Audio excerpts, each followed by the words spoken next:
Hello students, start करते हैं question 4 exercise 13.2। Question है एक रोलर का व्यास 84 सेंटीमीटर है और लंबाई 120 सेंटीमीटर है। एक खेल के मैदान को एक बार समतल करने के लिए 500 चक्कर लगाने पड़ते हैं। खेल के मैदान का मीटर स्क्वायर यानी वर्ग मीटर में क्षेत्रफल ज्ञात कीजिए। त्रिज्या या व्यास और लंबाई सेंटीमीटर में है और क्षेत्रफल मैदान का मीटर स्क्वायर में ज्ञात करना है। रोलर की आकृति बेलनाकार होती है, तो ये बेलनाकार आकृति का रोलर है। इसका व्यास 84 सेंटीमीटर है और इसकी लंबाई 120 सेंटीमीटर है। तो व्यास से हम पहले त्रिज्या ज्ञात करेंगे। त्रिज्या व्यास की आधी होती है, ये पूरा व्यास होता है और त्रिज्या केंद्र से लेकर यहां तक होती है, तो इसको आधा कर देंगे तो ये हमारे पास त्रिज्या आ जाएगी 42 सेंटीमीटर। लंबाई यानी कि अगर इसी बेलन को सीधा खड़ा कर दिया जाए तो यही बेलन की ऊंचाई होती है, तो h का मान है 120 सेंटीमीटर। पहले हम इन दोनों को मीटर में चेंज करेंगे क्योंकि हमें क्षेत्रफल मीटर स्क्वायर में ज्ञात करना है। तो 42 सेंटीमीटर को मीटर में बदलने के लिए 42/100 मीटर। इसी तरह से ऊंचाई को मीटर में बदलेंगे सेंटीमीटर को 120/100, 0 से 0 काट लेंगे 12/10 मीटर। अब हमने इस रोलर के व्यास और ऊंचाई से खेत का क्षेत्रफल कैसे ज्ञात करना है। ये रोलर खेत को समतल करने के लिए 500 चक्कर लगाता है। अब यहां से मान लो ये जो है एक खेत है, ये जो पेज है ये एक खेत है, ये एक रोलर है। अब इस रोलर ने खेत को समतल करना है तो ये 500 चक्कर लगाता है। अब मैंने यहाँ पे इसे रखा हुआ है। अब एक चक्कर ये कब लगाएगा, एक चक्कर जैसे ये इसका ये पोर्शन है, ये जब वापस ऊपर आ जाएगा तब एक चक्कर कंप्लीट होगा। तो यहां से स्टार्ट कर रहे हैं हम और इसका एक चक्कर इस तरह से कंप्लीट कर रहे हैं, तो रोलर इस तरह से घूमेगा और जब वापस ये पोर्शन आ जाएगा इसका ऊपर, तो अब ये एक चक्कर इसका कंप्लीट हो गया। तो यहां तक पूरा यहां से लेके यहां तक का पोर्शन जो है इसने समतल कर लिया है एक चक्कर लगाने में। अब एक चक्कर लगाने में रोलर का कौन सा पोर्शन यूज हुआ, साइडों के दोनों किनारे तो यूज नहीं हुए, ये पूरा पोर्शन यूज हुआ है यहां से और ये पूरा चक्कर लगाया है इसने इस तरह से घूमते हुए। और ये क्या चीज है, ये है बेलन का वक्र पृष्ठीय क्षेत्रफल। तो एक चक्कर लगाया तो यहां से यहां तक का पोर्शन इसने समतल किया और ऐसे 500 चक्कर लगा के इस पूरे खेत को ये समतल कर सकता है। तो एक चक्कर में जितना क्षेत्रफल गुना 500 वो आ जाएगा खेत का क्षेत्रफल। और एक चक्कर में कितना क्षेत्रफल कवर करता है, जितना इस बेलन का वक्र पृष्ठीय क्षेत्रफल है, क्योंकि समतल करने में दोनों सिरों का कोई यूज नहीं है, तो सिर्फ ये वाला पोर्शन यूज हो रहा है और ये होता है हमारा वक्र पृष्ठीय क्षेत्रफल। सबसे पहले हम यहाँ निकालेंगे रोलर का वक्र पृष्ठीय क्षेत्रफल। ये क्वेश्चन में हमने समझा है कि यहाँ पे हमें कुल पृष्ठीय क्षेत्रफल की जरूरत नहीं है और इसका फॉर्मूला होता है 2πr/h 2 गुना पाई का मान 22/7 गुना त्रिज्या 42/100 गुना ऊंचाई h 12/10। इस मान को किस तरह से रखा जाता है, वक्र पृष्ठीय क्षेत्रफल का फॉर्मूला, क्योंकि रोलर बेलनाकार है, 2πr/h, पाई का मान 22/7, आगे गुना r मीन्स त्रिज्या 42/100 गुना h मीन्स ऊंचाई 12/10। हल करेंगे इसे, 7 के पहाड़े पे काटेंगे और बाकी गुना कर देंगे। बाय में 100 गुना 10, 3 जीरो आ जाएंगी 1000 और 2 गुना 22 44। 44 की पहले 6 से गुना करेंगे, 6 की गुना 4 से 24, 24 और 2 26। और अब इसकी गुना करनी है हमने 12 से, 12 की गुना 4 से 48, हासिल 4, 12 की गुना 6 से 72 और 4 76, 7, 12 की गुना 2 से 24 और 7 31, 3168 बटे 1000 वर्ग मीटर। ये है रोलर का वक्र पृष्ठीय क्षेत्रफल और अब ये रोलर का कौन सा क्षेत्रफल है, जितना वो एक चक्कर में खेत को समतल करता है। तो एक चक्कर में खेत इतना समतल होता है, तो 500 चक्कर में जितना खेत समतल होगा वहां आ जाएगा खेत का क्षेत्रफल। तो खेत का क्षेत्रफल निकालेंगे। वक्र पृष्ठीय क्षेत्रफल को 500 से गुना करेंगे तो यहां लिखेंगे रोलर का खेत का क्षेत्रफल बराबर रोलर का वक्र पृष्ठीय क्षेत्रफल गुना 500।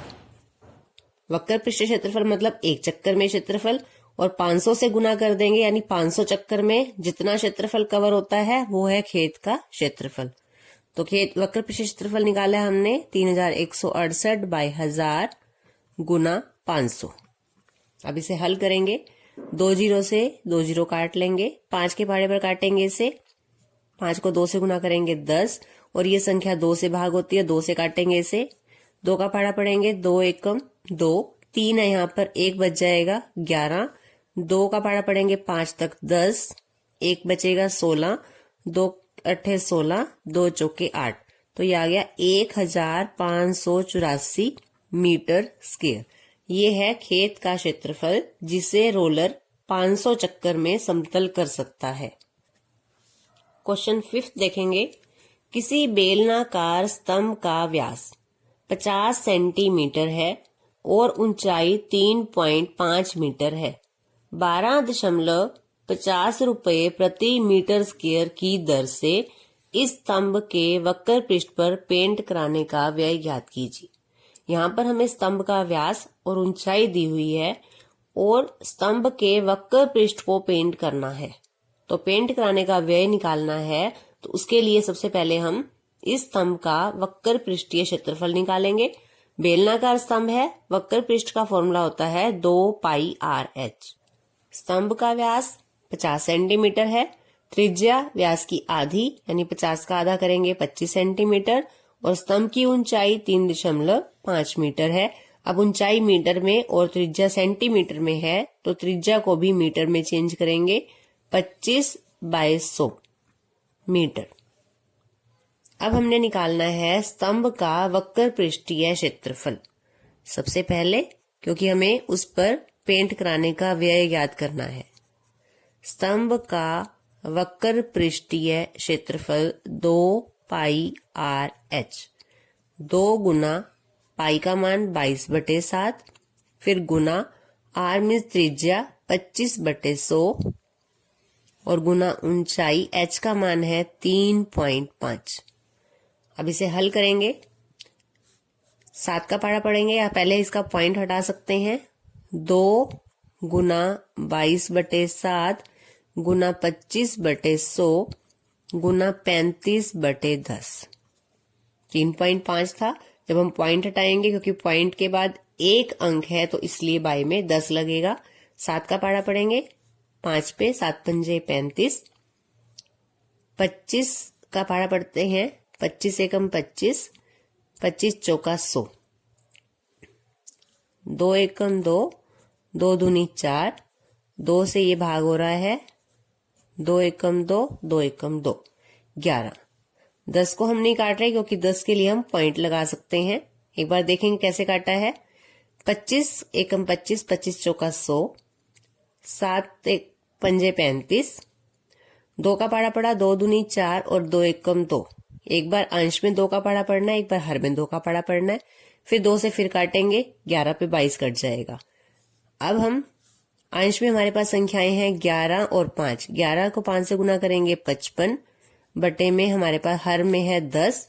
55/10, 10 हटाने के लिए वापस पॉइंट लगाएंगे तो एक अंक पहले लगेगा, 5.5 मीटर स्क्वायर, क्योंकि त्रिज्या भी मीटर में है, ऊंचाई भी मीटर में है, तो वक्र पृष्ठीय क्षेत्रफल आता है 5.5 मीटर स्क्वायर। अब हमने निकालना है पेंट कराने का व्यय। उसकी दर है 12.50 रुपए प्रति वर्ग मीटर। का मतलब क्या है, 1 वर्ग मीटर पर कितने खर्च होते हैं, 1 मीटर स्क्वायर, 1 वर्ग मीटर या 1 मीटर स्क्वायर पर पेंट कराने का व्यय दर का मतलब होता है कि 1 मीटर स्क्वायर पर खर्च होते हैं 12.50 रुपए, और हमने 5.5 मीटर स्क्वायर पर पेंट करना है। 5.5 मीटर स्क्वायर पर पेंट कराने का व्यय। तो जब 1 पर 12.50 खर्च होते हैं तो 5.5 पर खर्च होंगे, गुना में 5.5 गुना करेंगे 1250 को 55 से गुना करेंगे पॉइंट छोड़कर 1250, और उसमें भी 125 की गुना करेंगे 55 से। 1250 की करनी है, 0 पहले पीछे लगा देंगे। अब 125 की गुना करनी है 55 से। 5 से गुना करेंगे 25, 5 से गुना करेंगे 2 की 10, 10 और 2 12, 5 की गुना करेंगे 1 से 5 और 1 6। अगले 5 से गुना करने से पहले यहाँ पे 0 लगाएंगे। 5 से गुना करेंगे 125 की वही 625 आएगा, जोड़ देंगे 5 7 6 2 8 और 6, 6875, 6875। अब देखेंगे पॉइंट कहाँ लगाना है। इस संख्या में 2 अंक पहले था, इसमें 1 अंक पहले, तो जब गुना करते हैं तो इनके स्थान जुड़ जाते हैं, 2 और 1 3, तो आंसर में 3 अंक पहले 1 2 3, तो आंसर क्या आया हमारा 68.75 रुपए। तो इस पर खर्च कराने का व्यय आएगा, पेंट कराने का व्यय 68.75 रुपए। 6th क्वेश्चन है, एक लंबवृत्तीय बेलन का वक्र पृष्ठीय क्षेत्रफल 4.4 मीटर स्क्वायर है। ये है वक्र पृष्ठीय क्षेत्रफल।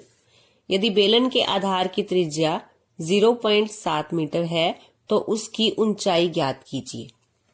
ऐसे ही हम लगभग ऐसा ही क्वेश्चन हम फर्स्ट क्वेश्चन कर चुके हैं।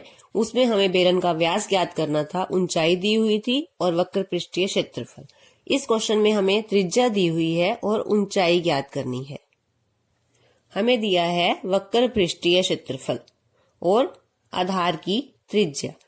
अब हमारे पास वक्र पृष्ठीय क्षेत्रफल के लिए फॉर्मूला है 2πr(h). बेलन का वक्र पृष्ठीय क्षेत्रफल। अब हमें इसमें से जो मान पता है वो हम लिखेंगे और एक मान को ज्ञात कर लेंगे। वक्र पृष्ठीय क्षेत्रफल है 4.4, 2 पाई का मान 22/7, त्रिज्या है 0.7 और ऊंचाई h हम यहाँ से ज्ञात करेंगे। h का मान ज्ञात करना है। सभी संख्याओं को इधर LHS में ले आएंगे लेफ्ट हैंड साइड में। अब 7 बटे में यानी भाग में है, जब उसकी हम जगह चेंज करेंगे तो वो गुना में हो जाएगा। जो संख्याएं गुना में है वो संख्याएं भाग में आ जाएंगी। 2 गुना 22 गुना 0.7 बराबर, सिर्फ यहाँ पर h है और h का ही मान हमें ज्ञात करना है। 7 इधर लाएंगे, गुना का हो जाएगा। 2 और 22 और 0.7 यहाँ गुना में है तो LHS में ही बटे में आ जाएंगे। 0.7 संख्या में 0.1 अंक पहले है और 4.4 में भी 0.1 अंक पहले है, तो पॉइंट से हम पॉइंट को इस तरह से काट देंगे। अब h का मान हमने ज्ञात करना है। 2 का पहाड़ा पड़ेंगे यहाँ पर। 2 एकम 2, 2 दूनी 4, 2 दूनी 4, 22 और 22 22 के पहाड़े पे कट जाएंगे। 22 एकम 22, 22 एकम 22, ये 7 है। 7 का पहाड़ा पड़ेंगे। 7 एकम 7, 7 एकम 7। अंश में हमारे पास 1 गुना 1 1 है और हर में भी 1 गुना 1 गुना 1 1 आएगा, तो h का मान आ गया यहाँ से 1। वक्र पृष्ठ क्षेत्रफल मीटर में है, वर्ग मीटर में है, त्रिज्या मीटर में है, तो ऊंचाई भी मीटर में आएगी। तो बेलन की ऊंचाई 1 मीटर। बेलन की ऊंचाई जो हमें ज्ञात करनी थी वो है 1 मीटर।